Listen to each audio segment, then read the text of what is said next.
Go for it. This is the Bowls of Life podcast. I'm Tyler. And I'm Virginia. As we've gone through life, we've learned something important. Life is messy. It gets complicated. But we've also learned that we can create tools to help us jump into the mess of life and make an adventure of it. Welcome to our messy adventures of faith, family, and food. Ooh. Guess what? What? Do you know what this episode is? Like what number? Yeah. 50? It's 50. We made it to 50 whole episodes. 50, yeah. It only took us 3 years. Yeah. Remember we were saying that we read or heard somewhere that just make it to 100 and you'll still not feel like you know what you're doing, but Yeah. yeah, that's what we're aiming for. Making it to 100 and still not doing what we're doing? Yeah. Yeah. I think that guy was filming like 2 a week, so he did it in a year. Yeah. Yeah. Well, we're just having fun talking. I get so excited. Absolutely. When we sit down for this. It was a lot of fun. I mean, the average podcast dies after 10 episodes is what I also heard once upon a time. I have to go back and check that. I wanted to look at that the other day. I forgot to. It's probably lower than that nowadays, quite frankly, because... Goodness. I mean, if you're going to do it, like, I would record 10 before you even... I mean, we didn't do that. I was about to say, yeah, we definitely did. I think we recorded like 2. Yeah. Something like that. Before you actually go live, but... Yeah. Here we are on our 3rd round of being podcasters. Yeah, well, I mean, we took a couple pauses. It's fine. Yeah, absolutely. It's fine. Has to be. Yeah. Because we're here now. Yeah. And y'all are here listening, so thanks. Thanks for being here to celebrate 50 whole episodes. Yeah, we do look at the listeners, like how many, we can't see who's listening, but we look at how many. Yeah, per episode, yeah. I just told Tyler, we're just here to do this, and it doesn't matter how many people are listening. Which was Virginia's way of saying it's okay if it's not a lot of people. Yeah. Yeah. Which is weird. So we can have this conversation in this moment since we're here. We had a ton of people listening on first go rounds of podcasting. Not as many listening right now, and we're somewhat wondering if there's a mixture of, one, not as many people know because it's just not, and it's also not a new thing. Yeah. But also it's technically a different podcasting platform because we had initially started with Anchor. Anchor got bought out by Spotify. And so Spotify has done some things differently. We're actually probably going to make a switch just because Spotify is doing everything about it is good. Yeah. But there's just, especially around ads, we can't run ads on Spotify because you have to have what I would call a ridiculous amount of listeners. I mean, 2,000 people using specifically the Spotify app per month. And how many of you are listening on Spotify? I forgot. It shows. We actually do have that percentage. Like at less than half for sure. Yeah. Like most people are listening on the Apple. Yeah. Apple podcast. is by far the biggest. Yeah. Yeah. But anyways, I mean, we're making, this is a hobby, but we also want to make work out of it. Yeah. And I mean, like, it's fun, but we want to like do it as almost a part of like a job because it's something we feel really called to do, I think. Yeah. So here we are. That's actually a good segue of what we're talking about today. Virginia, go. We're talking about work in God's story. This is, I don't know what chapter, but it's the next chapter in Habits of the Household by Justin Whitmel Early. So we're going to be talking about work when it comes to our household habits and disciplines and what we do there. Yeah. He kicks off with a story about his dad's motorcycle and how his dad, and I think his dad's friend or brother, would like once a year they'd work on the motorcycle, and that was like the 1 week out of the year his dad's motorcycle actually worked was right after they worked on it. And every time he would just like stand just like feet away, just waiting, just anticipating them asking him to like grab a wrench or something like that, just to be a part of the process of working with his dad. And he kind of relates it to the fact that deep down in all of us is a desire to be included in the work of a person who loves us. Yeah, I like that, but I don't think I can relate. I don't know if I've had a moment where I've just been like, I'm waiting for you to ask me. I don't know. Oh, absolutely you have. You think? Yes. And don't just think about being a kid right beside your dad or That's your what mom. I'm thinking of, like, yeah. Imagine any opportunity someone has invited you in to be a part of what they're doing. Oh, I love that. Yeah. Yeah, absolutely. I mean, that one's where we all can deeply resonate. Yeah. It's just that desire to be included in what someone else is doing because you want to be there with that person more than anything. Yeah. Okay. So this is going to be funny, but Okay. the first thing that I thought of, do you remember when we were in 8th grade and we became what they call Band-Aids? Absolutely. I remember being Band-Aids. That's where our relationship developed. Yeah, it is.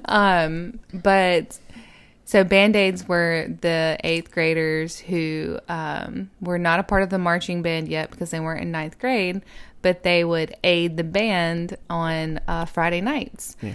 We just carried a bunch of stuff around, For basically. the football, not for the football games, Yeah. for the band. And so we carried a bunch of stuff around, and that year was the Phantom of the Opera. And we had those big, massive backdrops that are made out of 2x4s and these canvases, and we put them together at every football game and the Saturday competitions. Don't forget, we also went to Saturday competitions. That is so wild. Which my brothers were going to, so it was like I just was tagging along. What did we get out of the experience? Being a part of something. So that was the thing. I remember it being like Band-Aids we were weird. Like it was like kind of a nerdy thing. Oh goodness, yes. And I wasn't even good at band. I don't even know. Like I don't even remember having the thought, "Oh, I want to be a Band-Aid." It was probably because of you. Yeah, I actually remember, maybe not that year, but later down the road, you saying it was literally because I was going to be one. And the whole reason I was going to be one is because my brother was on the football team and I had to go to all the games anyway. And so it just sounded like something I could be doing. Because while I was on football team in 8th grade, and in theory, watching football should have been an enjoyable thing, I don't even remember how I fully ended up on the football team, other than, yet again, I think it was just something to do. You didn't have to try out. And, I mean, barely. So I don't actually remember making the choice. Oh, gosh, that's so long ago. But anyway, say all that to say, I remember, because I think people ask, like, why would you do that? And I remember saying or thinking, like, it feels good to be a part of something. Mm-hmm. It feels good to be a part of something big, like band was, because that was really big in our hometown. So, anyways, that's a side note, but a little background to Tyler and Virginia and how their relationship developed. So, what were we talking about? I thought you were coming with a big thought there. No, we were just talking about the fact that we all desire to work with someone we love, basically. Oh, and I loved you. You did. You just weren't willing to admit it yet. Yeah. I had to convince you it was true. And the band bus played a big role in that. Yeah. Yeah. Yeah, because we got to ride on the bus instead of, like, separate. So we were with the whole band. Yep. Okay. Yep. So in thoughts of work, he talks about work inevitably becoming one of our greatest spiritual blessings or one of our greatest burdens.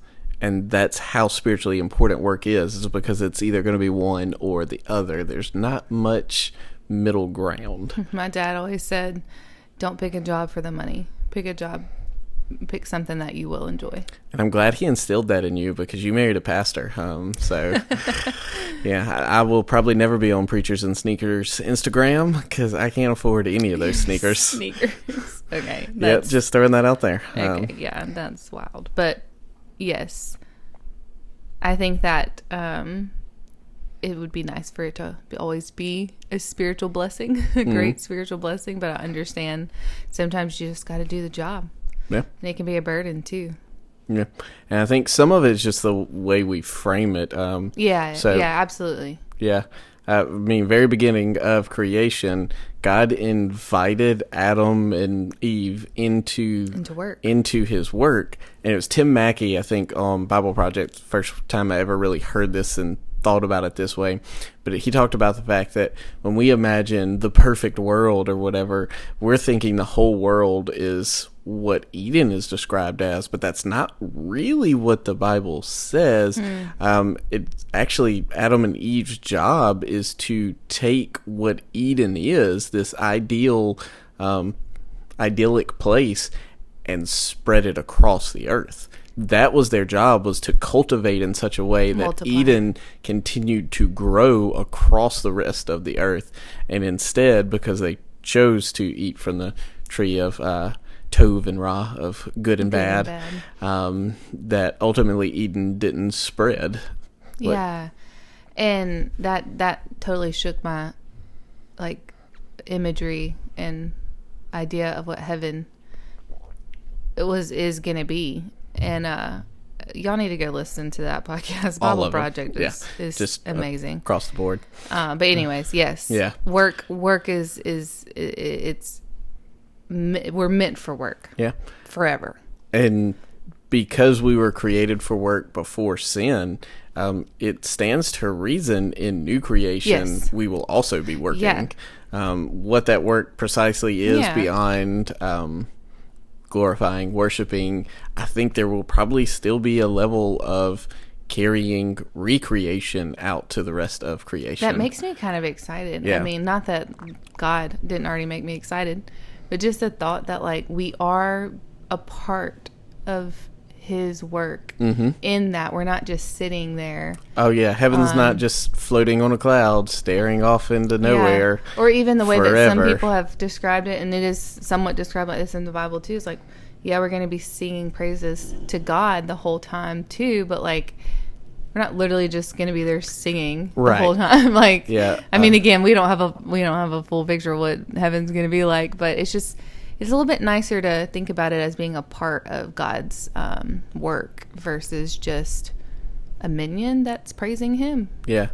Not a minion that even does work. So not even a minion, I don't know. Just someone there to fluff you up and make you feel good about yourself. Yeah, that's not what God's looking for. Yeah, so the TV show, The Good Place, which its theology is terrible, but the show itself, fairly funny and relatively user-friendly, not user-friendly. Family's not quite the word. I wouldn't say that either. Viewer-friendly for the average adult. Yeah. It's fairly clean. Anyway, Good Place, they eventually get to heaven in season 4, which may be the final season, and they get there, and there's actually a massive problem, and that it's the people that have been there have started to basically they can't think straight anymore because there's just been nothingness. You can do fun things, but you just do fun things forever, and it gets old and monotonous, and it's they had no purpose. They had no work to be doing. And I think that's where theology of work in Christian theology, that we shall be working in heaven, and exactly again what that looks like, who knows, but I think there's some beauty in that. Heaven won't be this blah place, right? And so here on earth, work is not just about making money, which unfortunately, again, we live in a world where it's a capitalist economy. Is that right? Yeah. How do you say that? It's capitalist. It's all about consumerism, buying things, making more money, and inflation are getting more expensive. And it's no longer, and forgive me, we've been watching The Little House on the Prairie. And all I can, I just long for... When it was being just a homesteader, just being able to make trade, versus pay for things, which they paid for barter things. System. They had money and stuff too, but just the thought of just that just feels so nice. But long story short, here it's no longer we have to work to make money to live in our world, but that's not really what work is solely supposed to be. It gives us purpose, gives us meaning to our life. It also is a way for us to serve others. Yep. So absolutely we can think about work a different way. Even if you hate your job, maybe a perspective shift can help you enjoy it more. Yeah. And so when it comes to our household, what we have to say about work is super important. Our kids are going to base their views on work growing up and potentially into adulthood based on both what we say and what we model to them. And so we have to do our job of showing them what that is, what work is not just about this horrible thing that I just have to do in order to make enough money so that we can eat and go to Disney World. Like, work has meaning and purpose and drives us on a much deeper level than just provision. Yeah. That's actually one of the phrases I've been using with Luna, as she has been asking recently, because she now is home all the time for homeschool, so she sees me leave and she'll ask, Dad, why do you have to go to work again?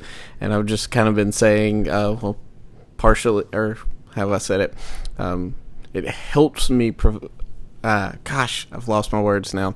It helps me serve part of my purpose, and it also helps us provide for our family.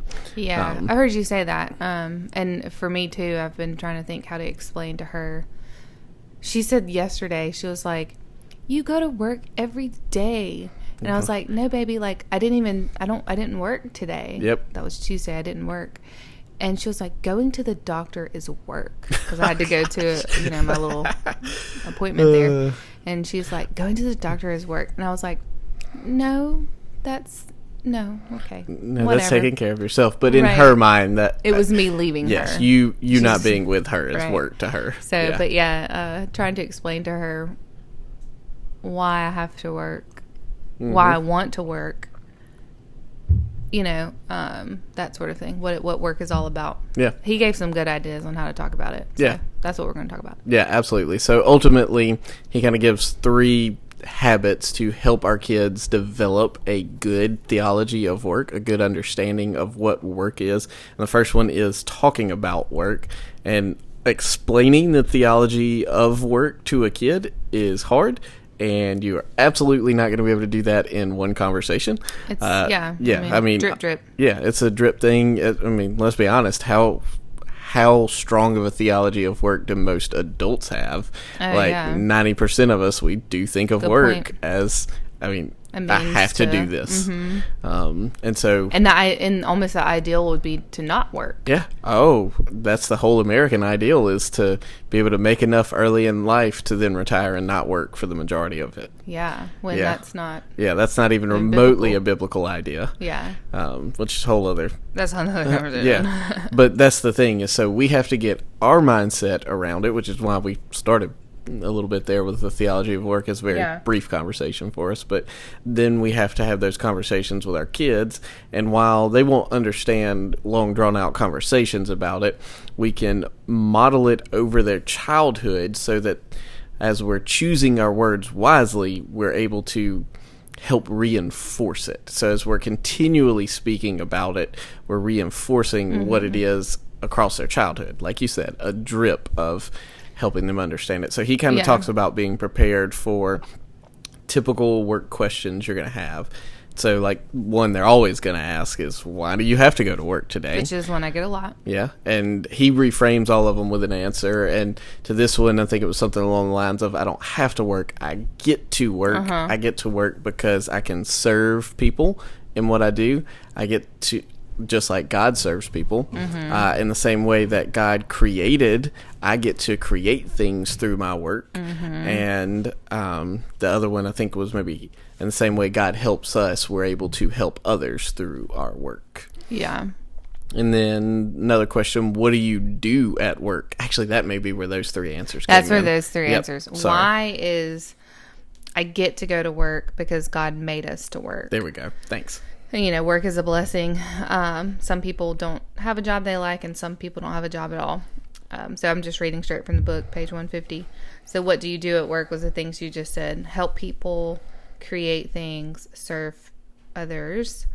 And then why, what's the next question? Why do I have to do chores? So that's a good one, because I think we don't really think about like housework as work per se.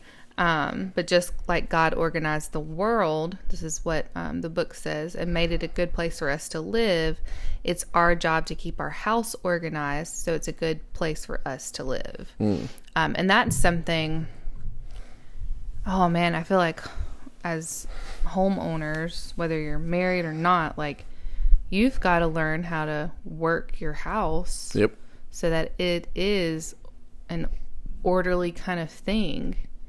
And that's something I'm learning about. Yeah. I follow somebody particular on Instagram, and she was actually even talking about like idleness today. But just like the thought of like your work in your house is work. You know, it's not just a side job, or it's not just like something you do or something you don't do. Yeah. And it also is a part of your purpose to work and care for your home. Part of your purpose. Yeah, it's not just that job you do out there that pays you an income that's part of your purpose. Your work in your home is a part of your purpose. Yeah. Depending on exactly what part of the work, it might be your bigger purpose. And I mean, I've just, again, been learning more about the way that we can look at this, but your home being, like he kind of said, what you live in, and how God wants us to keep that ordered, organized, and that sort of thing. But like it's your little space where you are living out the kingdom of God in your home, like we've talked about before. And so what are you doing in your home to actually make it like the kingdom of God? And that does involve organization and order.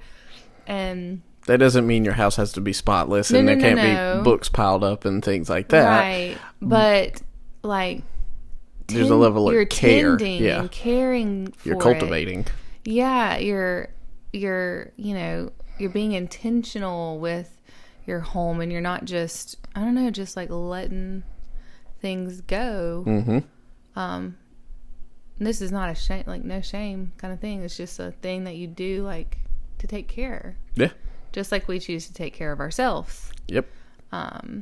Anyway, so on and so forth. No, that was good. I liked it. Yeah.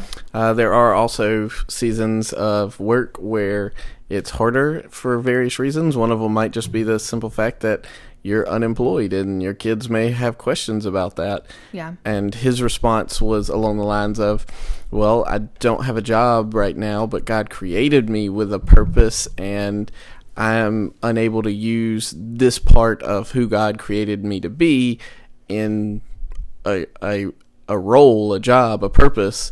And so that kind of, that affects me in negative ways. And then you also have the side of the conversations about, because I don't have a job that pays right now, I'm struggling to provide well and care for our family in that way.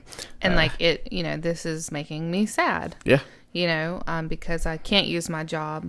I mean, I can't use my talents at a job. And then times of overwork. Yep. Like you're working too much. You have to have the conversation about rest, or that work is not letting, because some people do work jobs where they working 7 days a week. Yeah. Or they're trying to make ends meet, and so they're working. Yeah, working all the overtime and get hands-on or multiple jobs. So Sabbathing or resting is not probably an easy thing to implement, or it looks really different if you're doing it. So good rest is just as important as good work. That's right. Yeah, that's a whole different podcast, but the fact that the first thing we did as humans was God made us rest before he let us work. Yeah. Like we work from a place of rest. We don't rest because of our work. Right. If that makes sense in a short statement. Yeah. And so we talk about our work so that they can kind of hear our words about it. But, more so our kids are going to latch on to being involved, what they see, or even being invited in. And so he highly recommends inviting them into the work of the household, because words they're not sufficient. If they're going to understand work, they need to be involved in the work. And this is where you type A people.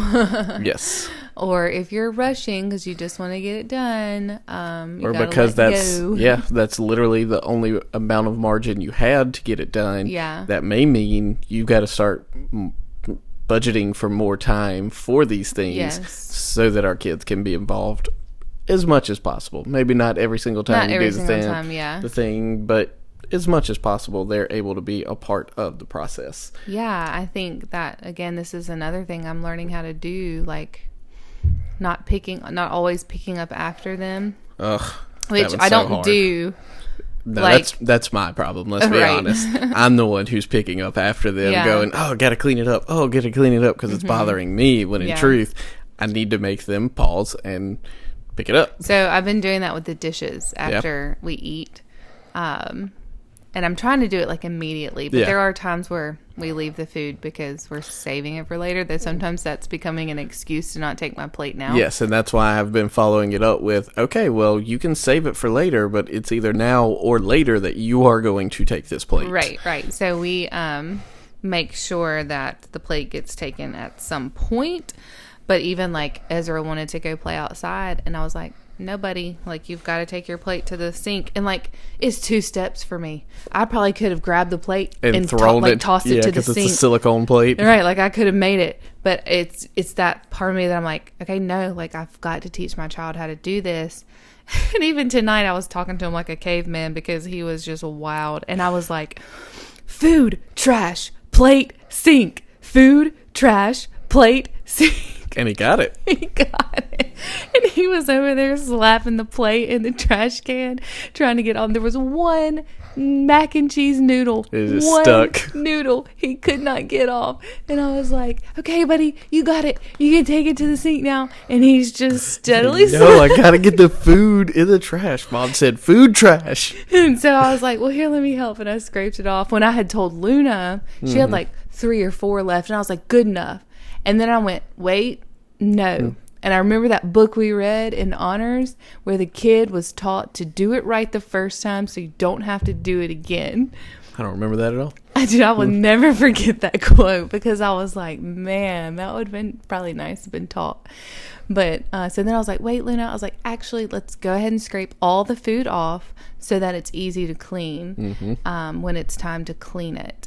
And so do it right the first time so you don't have to go back and do it a second time. So our sacrifice in that, this is something he pointed out. It's actually later in the chapter, but it feels right here. Our sacrifice in the fact that we could do it easier, faster, quicker, more efficient, whatever word you want to put there. We could do it better without them. Our sacrifice to invite them in is ultimately for their reward in the long run. Yes. And that's just the gospel getting to play out in one more area. And something, again, we're never saying this is the gospel playing out in our household. We're not saying that to our kids. They may never fully recognize it as that, even into adulthood. But again, it's not just about things that they're tangibly going, that was the gospel in our household. But it's just those little things that are ingraining little intangible things underneath the surface. So our sacrifice for their long-term reward. He does talk about some benefits of them being involved. So he talks about, one, it's a unique quality time together. There was a quote in there that a neighbor shared with his wife, I think. Yeah, if you do it alone, you'll always do it alone. Yeah. And how he now loves to do drying dishes with his mother. So that's good quality time for conversation. Which was something he hated doing as a kid when he was made to do it, but now when he goes over for like Sunday lunch or something, he gets to spend that time with her and he recognizes it for what it is. And I mean, I think I see funny videos. We all relate maybe a little differently, but like women being upset that like people aren't helping out around the house, and then inviting them in, and then they do it wrong, and you're like, no, I'll do it myself. Yeah, I'm sorry, I can't relate to that because I'm not the perfectionist, so I'm the one who's like, oh yeah, I probably could do it better when I see you do it or something. But actually, I'm gonna come back to that thought, but say all that to say, like, we get to spend this time together. Yeah, we get to spend this time together, and I'm not doing it alone. Like, we're doing it together, and I'm teaching my child. The other thing I was going to say was, back a few episodes, when I said that, like, being a parent is, like, it really confronts you with yourself. It's a really sanctifying process. I think that order of the house when you're trying to teach your child like how to do things, how to take care of a house, it's almost like you see where you may have let some things go because you're trying to teach your child to do it right.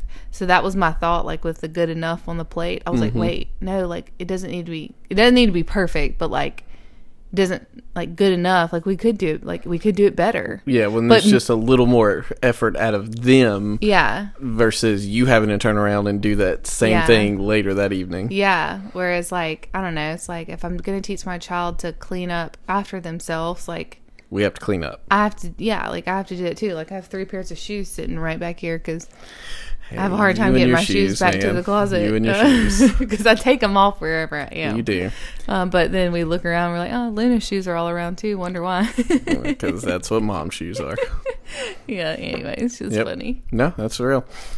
We need the help is another benefit. And let's just be honest, and he says it this way in the chapter, and I'll echo it, and it's thoughts I had before rereading this. Our modern world actually makes it even harder for parents than it's probably been at any point, because we have this whole nuclear family idea where we exist just as our little household, when we used to exist in extended household families where there were more people to help. They had grandparents and things who are always there helping. So we have less help than we've ever had, and there's more to do than there's ever been. Well, and I'm going back to, Little House on the Prairie. They didn't have extended family. No, but here's the thing, like everything that they had to do, their children were doing with them. Oh yeah.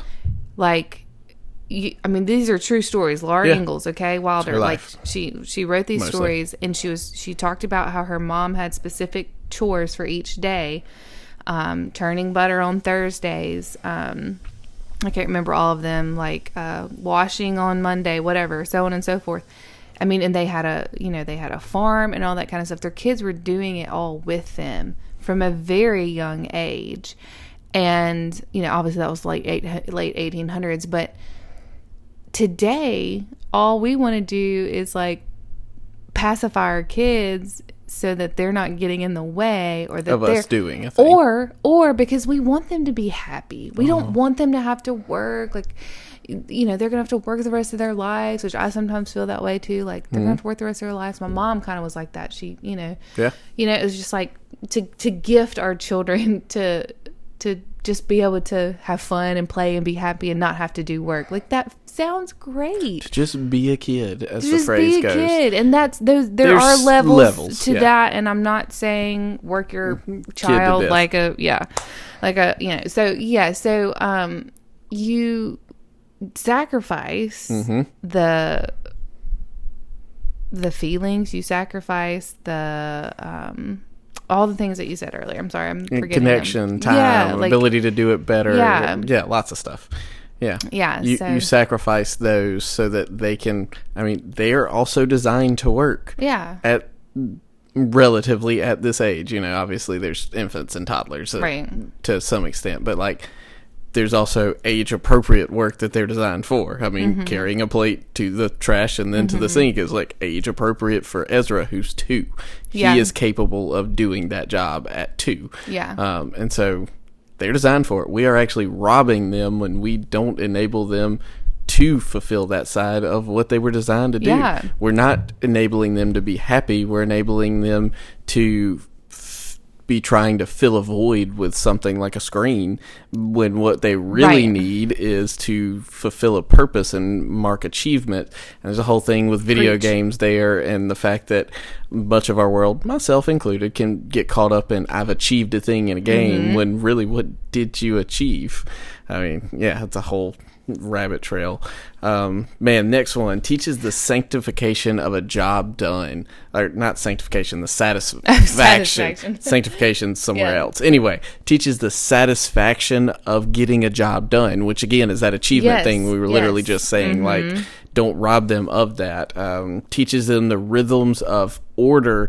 Let me read it the way it was written on the page, and similar to what he said in the book. It teaches the rhythms of order that are fundamental to everything. Like, everything has a rhythm and an order and a direction. We work and we play and we play and we work, and understanding that there's always more work that can be done, like more than we can ever get done, lets us see how radical choosing to Sabbath is, which is something most adults don't actually choose in a lot of ways, is to fully Sabbath for a 24-hour period, to just disconnect from work and achievement, and that includes things around the home. I think that's where our biggest struggle is. We can disconnect from our work, our paid work, but never our homework, because we spent too much time at our paid work this week, so now we got to get our homework done somewhere. Well, and unfortunately, it's a whole other thing. we live now in a world where it has to be a 2-income household. Yep. To some degree. I mean, I understand there's levels of that for too. most people, but like there's no, if you have kids. And this is not about, I mean, there are gender roles, but this is not what this is about. Like, but there is no like husband that goes off to work and wife who stays home and works the house and the yard and you know, and all of those things. Like, that would technically be the ideal. I mean, to me, like, to not have to work and for pay, but to like be don't get me wrong, I love what I do. The work that I do brings me lots of purpose, and thank goodness it brings me income too. Yes. But like the wife could stay home and do that would be great, but our world just does not allow for that. Inviting our kids into the work process around the house also teaches them the fun of communal work. Like, think about all the group projects, think about those people at your work that you most enjoy working with. Like, there's opportunities that you don't get as much, but like there's just something extra fun about playing and working together. Like, there doesn't have to be a big gap between the two. Yeah, one of the phrase, or I won't say the phrase right, but something I've heard before is like, we meet children in their play to connect with them, but we can also bring our children into our work to help us connect with them. And it was something like, you know, your child may ask you to come play, and you can't because you have to wash the dishes, right? And you feel bad because your child's asking you to play with them, but you have to say no because you have to wash the dishes. But the way that they flipped it was, invite them to come wash the dishes with you. That's them playing with you because you're doing what you do. And so they're coming along with you. So it's basically like they're playing with you. It's just in a different way. Yeah. It's in the way that it looks like adults play. We play while we wash dishes. I mean, no, but like, that's them getting to connect with you and come in. So I think that kind of shifted it for me. I was like, when I have to tell my kid no because I got to go wash dishes or something like that, to invite them in. And Luna loves that. Like, there are times she says no, she doesn't want to do that. Yeah, absolutely. But when she'll even ask sometimes, I want to wash dishes. And it does hurt sometimes, but I have to be like, okay, let me get it set up so that she can wash in a successful way, and that our dishes are actually washed. And that she doesn't break too many more of her bowls. Right. And so, so it takes more time, whatever. We've already said all that. But inviting them in is a great connection point, just like you would be to play with them. Yeah. The last one he mentions was kind of wrapped up in a lot of what we were saying there. It's ultimately that inviting them into the work of the household teaches what we were made for, and the rhythms that are built into us of, we are made to enjoy our good creation that God has given us, and to enjoy time with one another outside of work, like just play in general. We were made for that, but we were also made for work, and we're meant to do both. And again, like, if we're not inviting them into work in some way, shape, form, or fashion that's age appropriate, like, they're not getting the full picture of what they were designed for. Their little bodies feel like they're missing something, and again, that's where we're trying to fill it with all this other stuff, like that's probably where some attention stuff comes absolutely into play, like attention deficit. I'm not necessarily saying like full blown diagnosis. Yeah, the disorder, but just like the general feelings of I can't focus and I can't. This thing isn't holding my attention. Well, it's because that screen isn't designed. Well, shouldn't be holding your attention in that way, and it's why it's you're not bored. Well, it's not the most like quality way to hold your attention. So before we move forward, a few weeks ago, I did a post on Bowls of Life Facebook about what people do for chores for their kids. So I think this might be a good opportunity to share some of these. I'd forgotten you'd done that. Yeah. So Mallory shared that her son helps set the dinner table. He puts his plate away. He pulls the bathroom trash and does his laundry, in quotes. And he doesn't do, like, there's no rewards for that. Those are just treated as normal things. He's 3.5 years old. Okay, so that was one good one, I thought.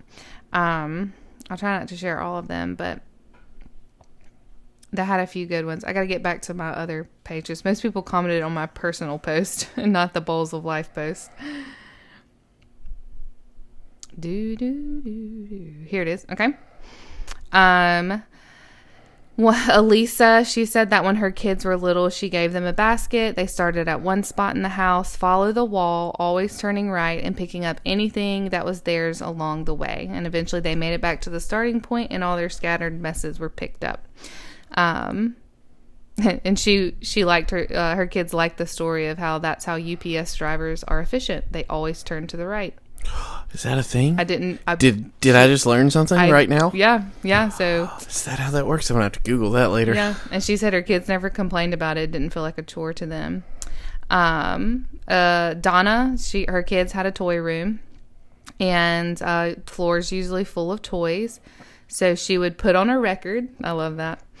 She'd put on a record and see how many toys they could pick up before the song finished. And that always kind of gamifies it. I've heard a lot of people saying that works well for them. The pressure for Luna doesn't work. So don't try. I think she would actually enjoy that if it was a race between her and Ezra. Maybe. But I've tried. Depends on the mood, I think. But the more pressure with the time sometimes stresses her out. And sometimes she would give categories too, like you pick up all the books, you pick up all the stuffed animals, that sort of thing. Let's see. Can I read one more? Sure. Let's see. Oh, I like this one. This is Jalen. She had just started chores with her son, who is 7, her daughter, who's 5, and the son would pick up the trash, bathroom, garbage can, or wherever. Give the dogs food and water and wipe down the fridge, cleans his room and makes his bed. The daughter would collect laundry, left around the house, clean the kitchen table after supper, wipes down the stove, like the front, cleans her room and makes her bed. And she does like a ticket system. If they complete everything each day, they won't get a ticket if they're not doing like specific chores like cleaning their room. They don't get tickets, so they have specific ones they have to get done before they can earn tickets, which was something I had thought of before, so that was good. So there's others. I mean, there were some that were like, wow, like how is your 4-year-old doing that? Like, I'm like, I gotta get my 5-year-old poorly probably. And that's okay on the kick there. But anyway, so I thought I'd share some of those because those were good ideas, and maybe we'll pull them all together and share them in another way later. Yeah, no, I like that.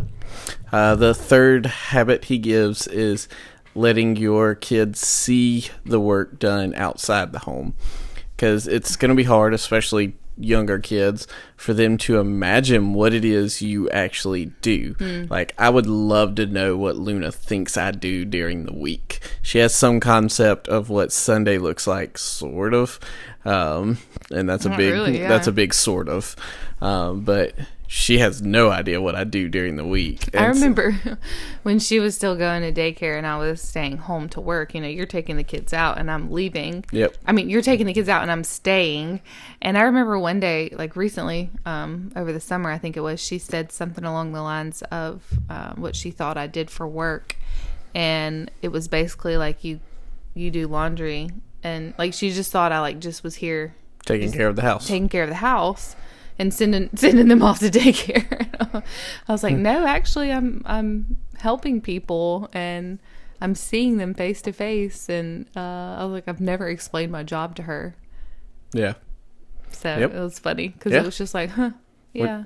Exactly. I mean, that's the point. Like, our kids don't know what our work look like unless we show them. Yeah. And even if we show them, they may still not understand. Especially the younger they are, the less they're going to understand. But they can get the concept of what's going on.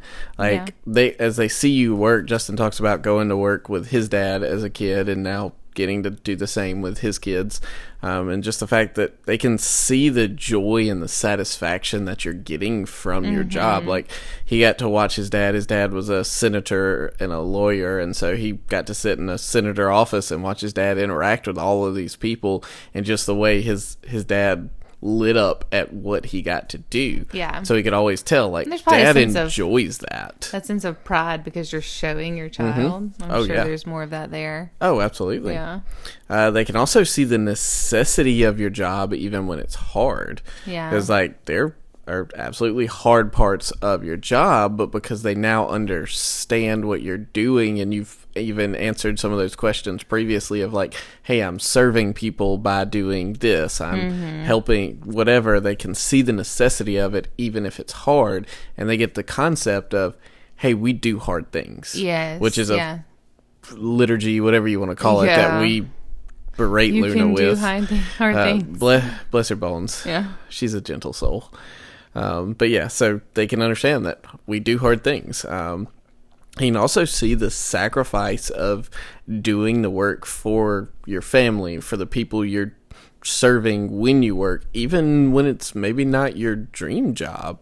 Like, not everybody works a dream job. That's probably the majority of people who would say, you know, my job's not really what I dream of.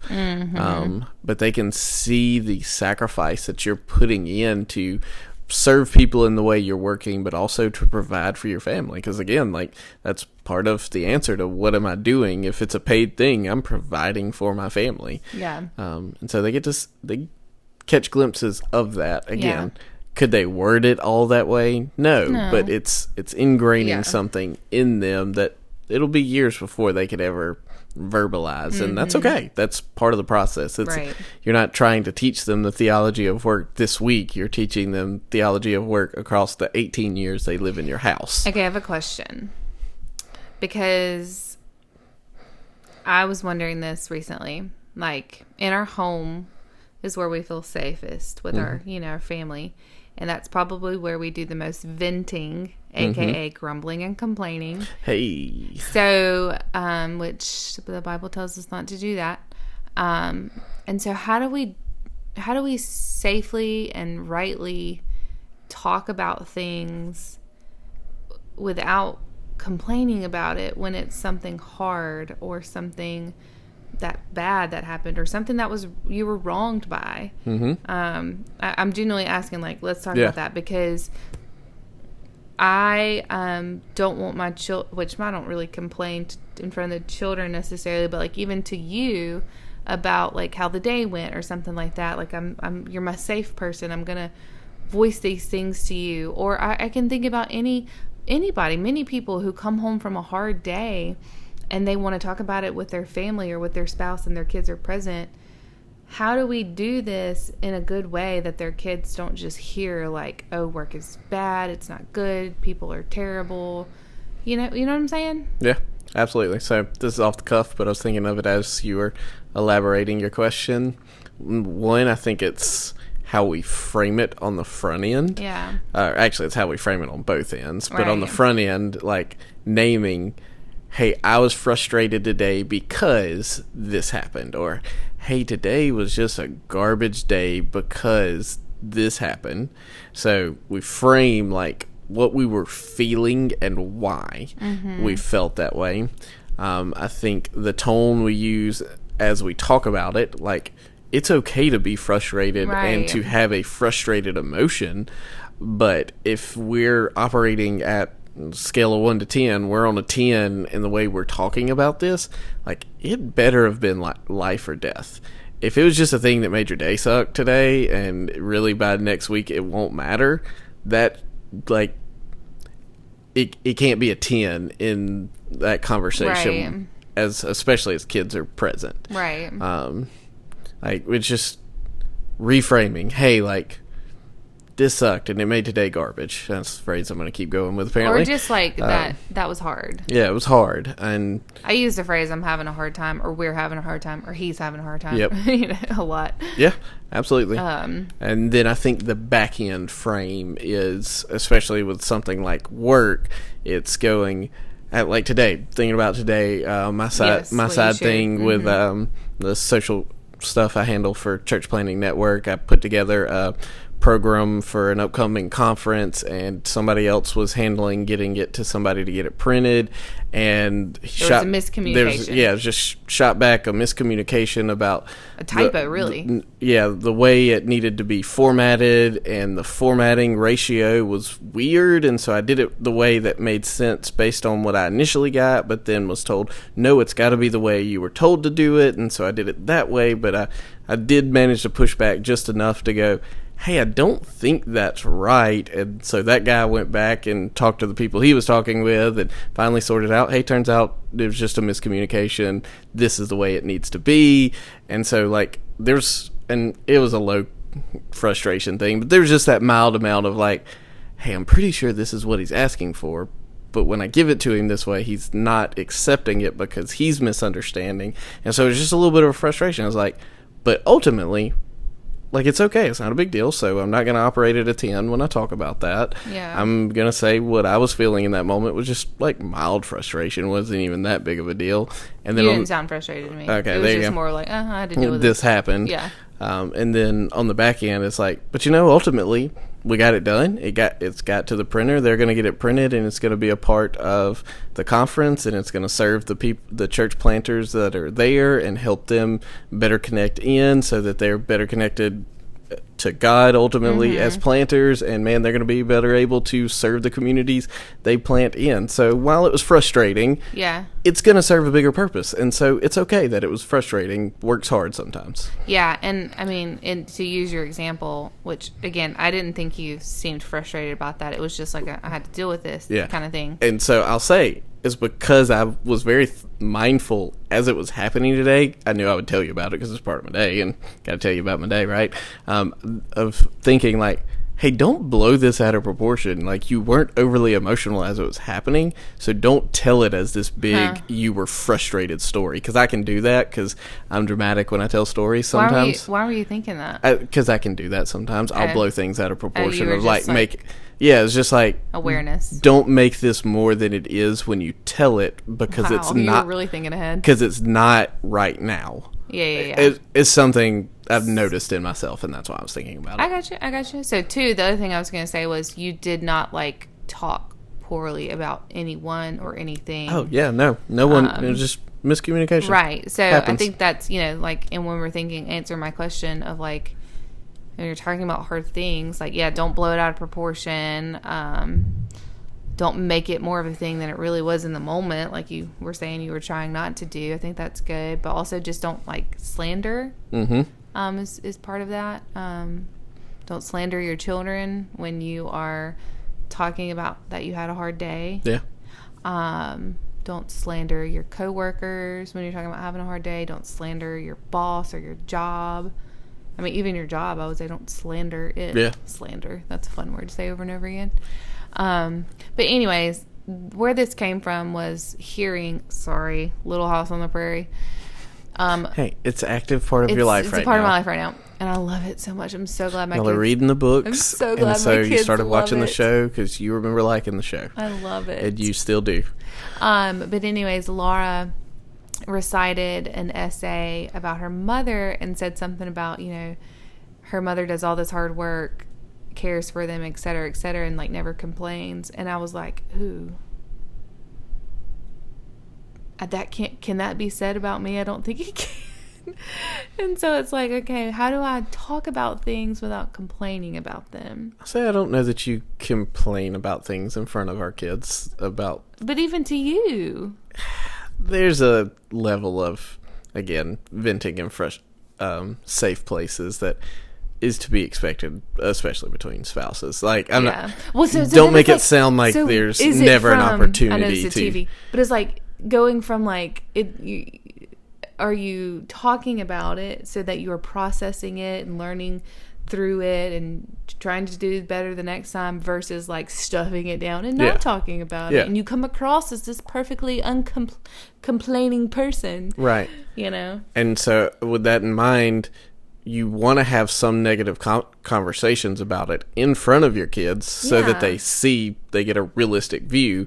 But you do also, and again, like age level matters in exactly what this looks like. Yeah. But yeah, there are just conversations about it that you also don't have in front of your kids because you need to have the conversation, but at the same time, when and where matter. Yeah. Okay. So that was just a side question. No, I like it. It was a good question. Yeah. He talks about the fact that his dad really ingrained in him the value of people who did different kinds of jobs. Like his dad, who's a lawyer and a senator for a while, ingrained in him that, you know, people doing labor jobs, like, man, what they were doing was good. They were providing a service that he was incapable of doing himself. Like, I think the illustration he used was people coming and laying a new driveway or something, cement driveway. It's like, I can't do that. I said, and you know what, son, if this is the kind of job you end up doing, like, dude, that's awesome. That's great. He said this is good in what they're doing. Man, that's mind-blowing. This is generational blessings going on in the household, and that's why he was able to write Habits of the Household, is because his dad was someone who had intentional habits of the household based on this one chapter. I would venture there was more to it than just this bit. But anyway, yeah, so just making sure to never put down on jobs that other people might view as lesser than what you have. Man, celebrate people who do jobs that are different from yours, and ultimately, as we're trying to do all of these things just little bits at a time, it always, when you talk about it in an hour-long podcast, sounds like you have to do all of this in the next 30 minutes when it's really meant to be over the next couple of years. As the saying goes, we overestimate what we can do in 1 year and underestimate what we can do in 5, or fill in the numbers however you see fit. Just think big picture, as our words about work and our practices of inviting them in to work alongside us or to see what we're doing, as those kind of meet together, it'll show that, there may be some curses that are on work because we live in a broken, sinful world, but ultimately work can still be good because God designed work to be good. And he designed us for work. And he kind of ends with a series of building questions. He said, essentially, what if work isn't about efficiency, but about being like God, in that we do work, in that we serve others, in that we work with the people we love? Like, what if that's what work is about more than it is about providing? It's good. It was good. Yeah, I like this chapter. Yeah, I like that it can help us have a better perspective on our work. Which is not conversations we typically have. I feel like the conversations we typically have around work are, hey, work hard, and find a job that you can make a lot of money at, or the other side of the conversation of find a job you really enjoy and you'll never work a day in your life, which I also don't think is true at all. I love my job. I'm super satisfied with the job I have, but it's still work, and there are still plenty of days I come home feeling like I worked. It's just a phrase. I understand the thing behind it, but again, your words matter, and being mindful to pick them wisely. Don't set your child up for... If you find the perfect job, you'll never feel like you worked, isn't true. And like, you do want to feel like you're having purpose and working. Right? That's what we've been talking about. So. Absolutely. Give us the reminder of grace. I was telling you to do it, and you told me to do it. Gosh, we made it like 6 or 7 into this, whatever number it is. We always need the reminder of grace. God's love inspires our action, but our action does not inspire God's love. Our family habits will not change God's love for us, but God's love for us should change our family habits. Give us a recipe for the week. Do you not have one? It's okay. I got one. I wanted to do one. Yay. I wanted to do one, and I was just waiting to see if you were like super on top of one or not. I need to make a list of the ones I've done. You do, because you're going to start forgetting and saying the same ones. Yeah, that's fair. All right, so for all my Australian friends, you're going to be like, this isn't a recipe. This is literally just life. But for everyone else on the planet that isn't Australian, fairy bread. Oh, my. Fairy bread. I was thinking about it today. I don't know why I was thinking about fairy bread. Fairy bread. It's a recipe. It's quick and easy. Yeah, but that doesn't... It's a snack recipe. Okay. So, this is not to feed your family like a meal. No. It's a snack. It's a treat. It's like a sweet treat. Yeah. Okay. That's a recipe. Okay. At no point did we say on there, this is a meal. We said right. recipe. You're right. Quick and easy recipe. All right. I just put the standard kind of high. You wrong, apparently. Right. Anyway, here's our quick and easy recipe of fairy bread. I actually do have a video. I bet you do. I kind of remember it. Anyway, fairy bread is straightforward. You need some bread.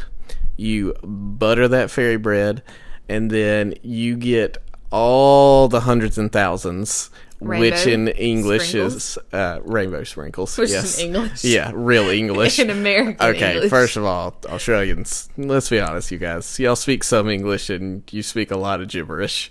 I love you. You make up words all the time.